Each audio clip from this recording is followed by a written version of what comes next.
கோரிக்கைகளை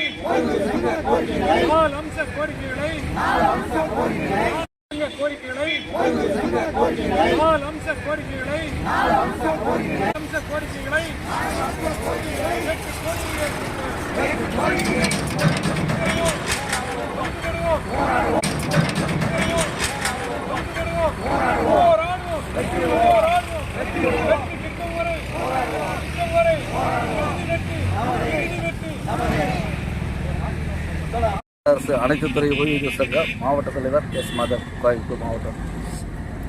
தமிழக அரசு 2021ஆம் ஆண்டு நடைபெற்ற சட்டமன்ற தேர்தலின் பொழுது அரசு ஊழியர்கள், ஆசிரியர்கள் மற்றும் ஓய்வூதியர்களுக்கு பல்வேறு நலத்திட்டங்களை, சலுகைகளை அறிவித்தது. தேர்தல் அறிக்கையாக அறிவித்திருந்தார்கள். அதில் குறிப்பாக ஓய்வூதியர்களுக்கு 70 வருடம் கடந்த ஓய்வூதியர்களுக்கு 10% கூடுதல் ஓய்வூதியம் வழங்கப்படும் என்றும், அதேபோல் சத்துணவு, அங்கன்வாடி, வருவாய் கிராம ஊழியர்கள், வனக்காவலர்கள் போன்ற பகுதியினருக்கு குறைந்தபட்ச ஓய்வூதியம் 7,850 வழங்கப்படும் என்றும், மருத்துவ காப்பீடு திட்டத்தில் உள்ள குளறுபடிகளை நீக்கி அனைவருக்கும் சமமாக காசில்லா மருத்துவம் உத்தரவாதப்படுத்தப்படும் என்றும், அதே மாதிரி கம்யூட்டேஷன் தொகை பிடித்தம் என்பது 15 ஆண்டுகளாக இருப்பதை 11 ஆண்டுகளாக குறைக்கப்படும் என்று சொல்லியும் வாக்குறுதிகளை அளித்திருந்தார்கள். ஆனால் இதுவரையில் தமிழக அரசு இந்த கோரிக்கைகளை நிறைவேற்றவில்லை.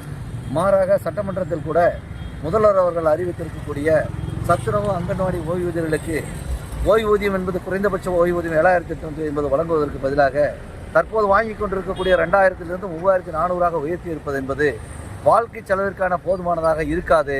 தற்போது இருக்கக்கூடிய விலைவாசி உயர்வுக்கு ஈடுகட்டக்கூடிய வகையில் அந்த தொகை இருக்காது. அவர்களுக்கு குறைந்தபட்ச ஓய்வூதியம் என்பது 7,850 கொடுப்பது தான் நியாயமாக இருக்கும்.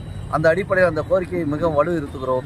அதே போன்ற கொடுத்த வாக்குறுதிகளை 10% கூடுதல் ஓய்வூதியம் 70 வயது நிறைவடைந்தவர்களுக்கும், அதேமாதிரி மருத்துவ காப்பீடு திட்டத்தில் இருக்கக்கூடிய குளறுபடிகளை நீக்குவதற்காகவும், 11 ஆண்டுகளாக கம்யூட்டேஷன் தொகையை குறைப்பதற்காக ஆண்டுகளாக குறைக்க வேண்டும் என்று சொல்லியும் இருக்கக்கூடிய அந்த கோரிக்கைகளை உடனடியாக மாண்புமிகு முதலமைச்சர் அவர்கள் உடனடியாக அந்த கோரிக்கைகளை நிறைவேற்ற வேண்டும் என்று சொல்லி வலியுறுத்தி கேட்டுக்கொள்கிறோம்.